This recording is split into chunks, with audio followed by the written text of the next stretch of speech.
Vasu madam, నేను చెప్పిన పని విజయవంతంగా పూర్తి చేశావా? చేశా మేడం. ముందు గుద్దినప్పుడు పెద్దగా దెబ్బలేం తగలేదు. లేవడానికి ప్రయత్నం చేశాడు. కానీ మీ మీద గౌరవంతో రివర్స్ వెళ్ళి ఈసారి స్పీడ్గా వెళ్ళి గట్టిగా గుద్దాను. మీరు బలంగా గాయాలైనా చాలు అన్నారు. కానీ పోయేలా ఉన్నాడు మేడం. వాడు బతుకుతాడో చస్తాడో వాడి తలరాత నిర్ణయిస్తుంది. నాకు మాత్రం ఆ మొహమ్మద్ గాడిని అభిమానించే మనసులు బాధపడ్డం ముఖ్యం. ఏమన్నావు? నా మీద గౌరవంతో రెండోసారి గుద్దావా? ఇప్పుడు నిజం చెప్పు. అంటే గౌరవం కాదు మేడం, భయంతోనే అలా చేశాను. ఆ భయాన్ని ఎప్పటికీ అలాగే ఉంచుకో. నేను చెప్పిన పనులు చేస్తూ ఉండు. నిన్ను అందలా లెక్కిస్తాను. తప్పకుండా మేడం, ఉంటాను.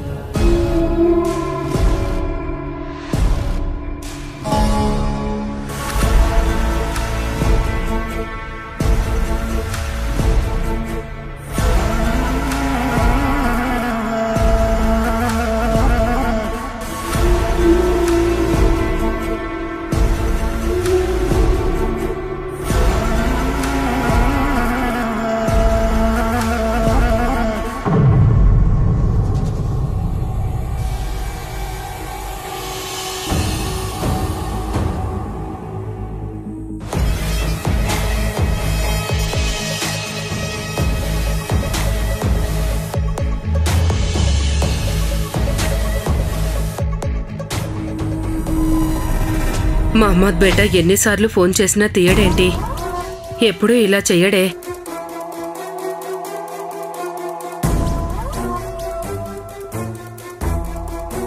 దీదీ దీదీ, క్యా షబానా? మహమ్మద్ బేట ఇంకా ఇంటికి రాలేదు. వస్తాడులే షబానా, పని మీద ఉన్నాడేమో. ఎంత పని మీద ఉన్నా ఒక్కసారి ఫోన్ చేస్తే తీయకపోతే రెండోసారి తీస్తాడు, లేదా వెంటనే చేస్తాడు. కానీ నేనిప్పటికీ 40 సార్లు ఫోన్ చేసినా తీయలేదు. నాకు కంగారు వచ్చేసి కాళ్ళు చేతులు వణుకుతున్నాయి దీదీ. షబానా, వాడు పనిచేస్తున్న అభి మంచోడని చెప్పాడు, అన్నలాంటి వాడని చెప్పాడు. ఆ అమ్మాయిని బాబీలా చూస్తున్నా అన్నాడు. అక్కడే అలసిపోయి నిద్రపోయాడేమో, ఫోన్ చూసుకోలేదేమో. నువ్వు అనవసరంగా కంగారు పడి నిద్ర పాడు చేసుకోకు. వెళ్ళి పడుకో, పొద్దున్నే చూద్దాంలే. లేదు దీదీ, వాడు వచ్చేదాకా నేను తినను. పోనీ నీకంత కంగారుగా ఉంటే అభి నెంబర్ ఉందిగా, అతనికి చెయ్యి. వద్దులే దీదీ, ఇంత రాత్రి ఫోన్ చేస్తే నిద్రపోతున్నారేమో, ఏమైనా అనుకుంటారేమో. నేను అదే చెప్తున్నాను. ఏం కాదు, కంగారు పడకు, పోయి పడుకో, పొద్దున్నే వస్తానులే. నిజమేలే దీదీ, ఇంత రాత్రి ఫోన్ చేసి మహమ్మద్ బేటా నిద్ర పాడు చేయను. ఇంకా ఫోన్ చేయను, నువ్వు పడుకో.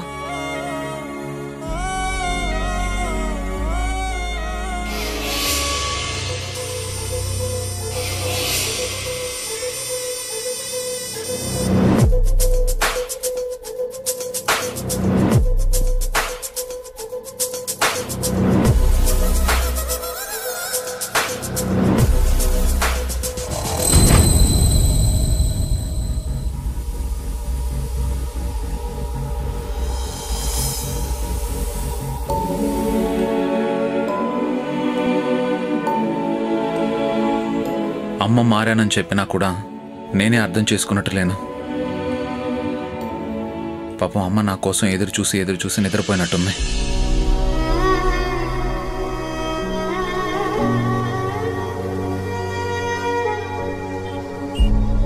అమ్మా అమ్మా,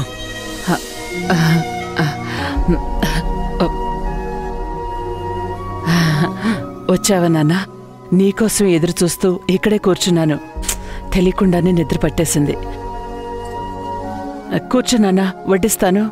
నువ్వెంగిలి పడితే నేను కూడా 4 మెతుకులు తిని వెళ్ళి పడుకుంటాను. మా పెద్దమ్మ జాన్కి ఆరోగ్యం బాగుండదని ఆమెకు అన్నం పెట్టేసి నాతో కలిసి తినాలని మా అమ్మిజాన్ నేను ఇంటికి వెళ్లే వరకు ఎదురు చూస్తూనే ఉంటుంది. అదేంటమ్మా, నువ్వింకా తినలేదా? అలా అడుగుతావేంట్రా? నువ్వు రాకుండా నేనెలా తింటాను? ఇన్నేళ్లు నా అహంకారంతో నిన్ను దూరం పెట్టింది సరిపోదా? ఇంకా అలాగే ఉండమంటావా?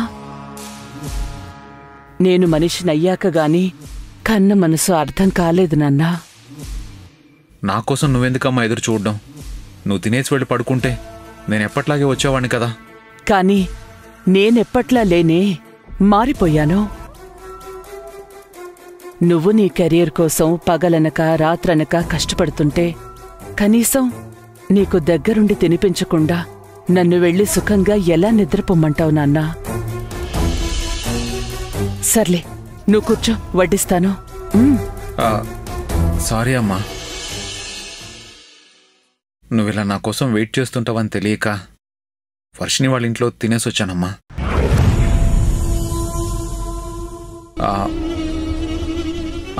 ఐఎమ్ వెరీ వెరీ సారీ అమ్మా. రే నాన్నా, ఎందుకురా? ఎందుకంత ఫీల్ అయిపోతున్నావు? నువ్వు టైంకి తినడమే ఈ అమ్మకు కావాలి.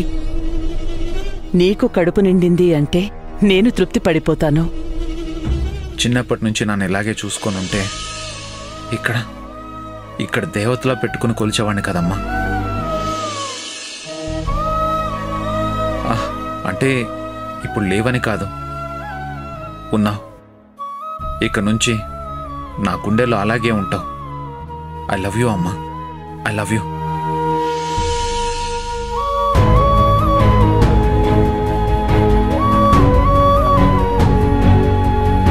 ఐ లవ్ యూ టూ నాన్నా. ఇప్పటిదాకా నిన్ను భయపెట్టేలా ప్రవర్తించిన ఈ అమ్మ ఇకపై ఇలాగే నిన్ను దగ్గరికి తీసుకుని నిన్ను ఆప్యాయంగా చూసుకునే అమ్మలా ఉంటుంది. వెళ్ళు నాన్న, ఇప్పటికే ఆలస్యమైంది. వెళ్ళి పడుకో. నేను 2 ముద్దలు తిని పడుకుంటాను. వన్స్ అగైన్ సారీ అమ్మా. చచ్చా, అస్సలు మనసులో ఏమీ పెట్టుకోకు. వెళ్ళు. సరే, గుడ్ నైట్ అమ్మా. Good night.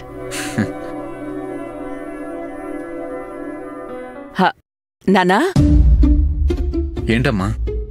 ఈసారి బయట తినేటప్పుడు నాకు ఒక్క ఫోన్ చేసి చెప్పావనుకో, నా కొడుకు తినేశాడు అన్న తృప్తితో నేను కూడా తినేస్తాను. సరే అమ్మా. Good night. Good night.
అమ్మా సంతోషి,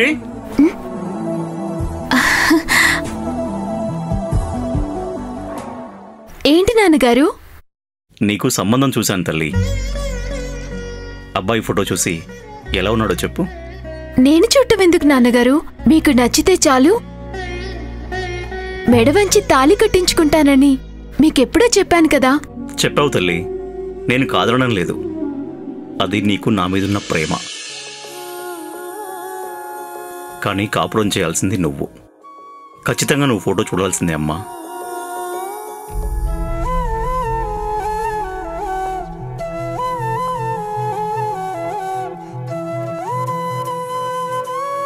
నీకు గొప్ప విషయం చెప్పనమ్మా. కూతురికి పెళ్లి చేయాలనుకునే ఆడపిల్ల తండ్రి సంబంధాలు వెతికేటప్పుడు తనలా చూసుకునేవాడే భర్తగా రావాలని ప్రతి తండ్రి ఆశపడతాడు. నేను అదే ఆశతో నీకు అబ్బాయిని వెతికానమ్మా.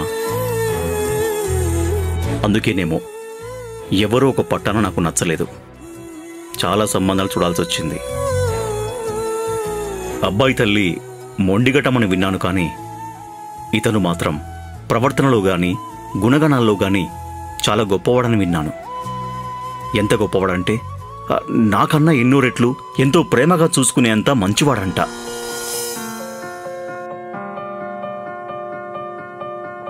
నీకైతే ఇష్టమేగా? నువ్వు ఒప్పుకున్నట్టేగా తల్లి? మీరు మాటగా చెప్తేనే నేను ఒప్పుకుంటాను నాన్నగారు. అలాంటిది మీ మనసుకు నచ్చి చెప్తుంటే ఒప్పుకోకుండా ఎలా ఉంటాను నాన్నగారు?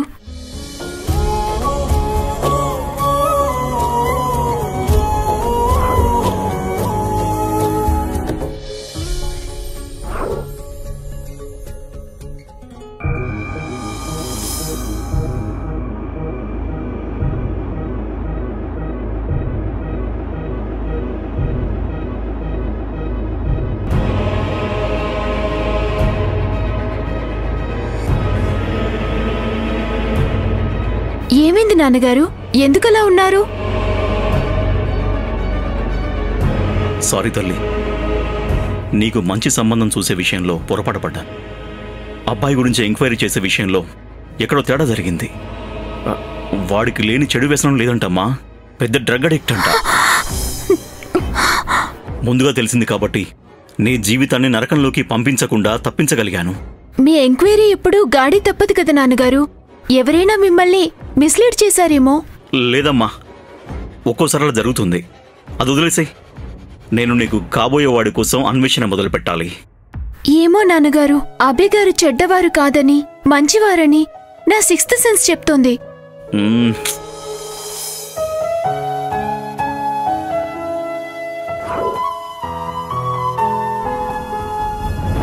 నీ ఇష్టమైన వాణ్ణి సొంతం చేసుకోవడానికి వీలైనంత వరకు పోరాడు. అభి నీకే సొంతం అవుతాడు అనే నమ్మకం నాకుంది. అభయ్ గారికి క్లోజ్ అవ్వడం మంచిదేనా? నీ మనసులోని ప్రేమని నువ్వే బలవంతానా చెరిపేసుకోకు. సరే, ట్రై చేద్దాం. ఒకవేళ వర్షిణితో ప్రేమలో నిజాయితీ ఉంటే ఇప్పట్లాగే పక్కకి తప్పుకుందాం. మనకు అలవాటైందేగా. ముందు నువ్వు ఏమీ ఆలోచించకుండా క్లోజ్ అవ్వు. క్లోజ్ అవ్వడానికి ముందేం చేయాలి?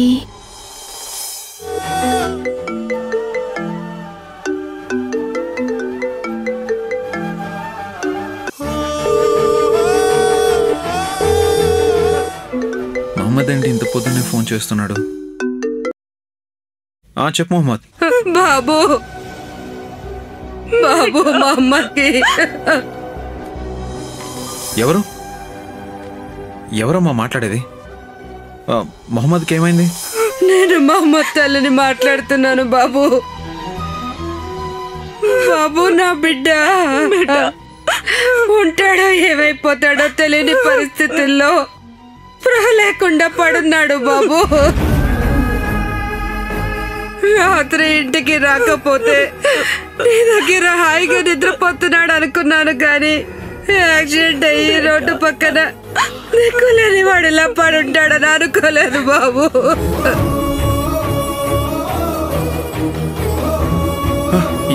ఏంటమ్మా నువ్వు చెప్పేది? మొహమ్మద్కి యాక్సిడెంట్ అయిందా? అవును బాబు. ఎవరో హాస్పిటల్లో పడేసి నంబర్ తెలుసుకొని ఫోన్ చేస్తే పరుగున వచ్చాను బాబు. ఏదో పై వైద్యము చేసి మొత్తం డబ్బులు కడితేనే అసలు వైద్యం చేస్తామంటున్నారు బాబు. నా కొడుకు బతుకుతాడంటారా బాబు? వీడే నా కన్నీను బాబు. మా పెద్దోడు దుబాయ్కి పోయాక వీడే నా లోకం అయిపోయాడు బాబు. అమ్మీ జాన్ అని ఊరికే పిలిచే ఆ నోరు మాట లేకుండా అలా పడుంటే కాళ్ళు చేతులు ఆడటం లేదు బాబు. నా బిడ్డను ఎలాగైనా కాపాడు బాబు, ఎలాగైనా కాపాడు బాబు. అమ్మా మీరేం టెన్షన్ పడకండి. మొహమ్మద్కి ఏం కాదు. నేను డాక్టర్తో మాట్లాడతాను. ఇప్పుడే బయలుదేరి వస్తున్నాను. మీరు జాగ్రత్తగా ఉండండి అమ్మా. మీరు ధైర్యంగా ఉండండి. ఇంతకీ ఏ హాస్పిటల్?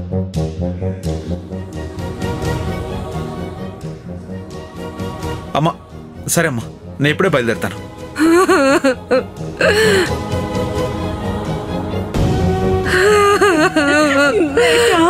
అయ్యో, నువ్వు లేకపోతే నేను ఇలా బతకాలిరా.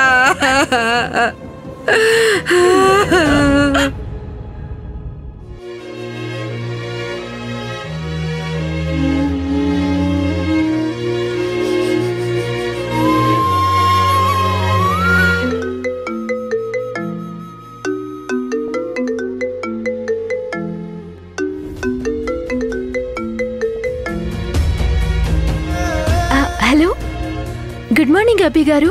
సంతోషి, నువ్వేమీ అనుకోకపోతే నేను తర్వాత మాట్లాడతాను. చాలా అర్జెన్సీలో ఉన్నాను.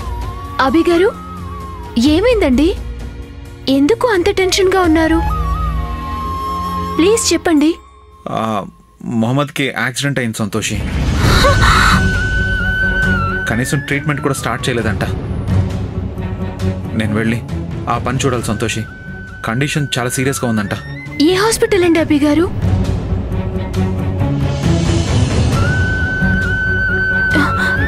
సరే అభి గారు, మీరేం టెన్షన్ పడకండి, నేను కూడా వస్తున్నాను. Okay Santoshi.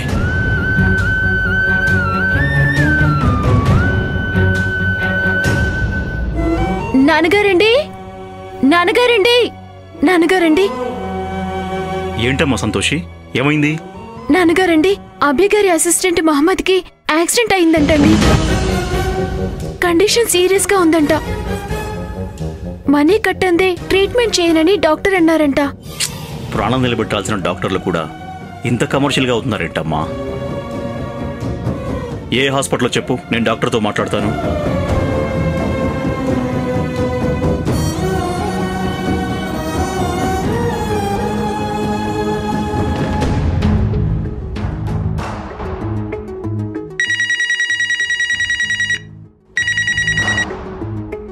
Hello hello, Gayatri hospital doctor రవిచంద్రనా మాట్లాడేది? అవును, మీరెవరు? నేను సంతోషి ఫార్మాస్యూటికల్ ఓనర్ హరనాథ్ని మాట్లాడుతున్నాను. చెప్పండి సార్. మీ హాస్పిటల్లో మహమ్మద్ అని యాక్సిడెంట్ అయి జాయిన్ అయ్యాడా? అయ్యాడు సార్. వెంటనే అతనికి ట్రీట్మెంట్ స్టార్ట్ చేయండి. ఎంత ఫీజు అయినా నేను పే చేస్తాను. It's my humble request. అయ్యో, ఎంత మాట సార్. ఇప్పుడే ట్రీట్మెంట్ స్టార్ట్ చేస్తాను. పేషెంట్ మదర్ మీ పేరు చెప్పుంటే ఎప్పుడో స్టార్ట్ చేసేవాడిని. అయినా నో ప్రాబ్లం సార్, నేను చూసుకుంటాను. Thank you doctor. పదమ్మా.